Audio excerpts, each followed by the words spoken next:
were his words, coming from Jeffrey Epstein, that's quite an encomium.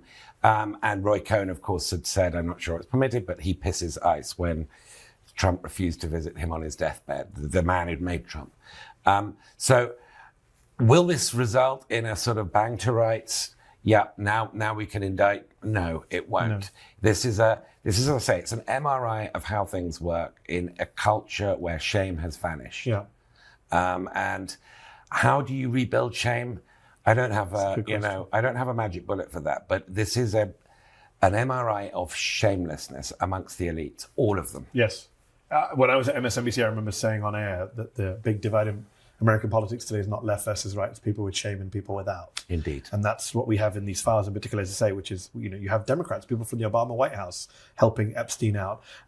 This week you wrote in the Financial Times that, quote, since prison for Epstein's fellow abusers gets unlikelier over time, America's deeper question is whether it can restore a culture of shame.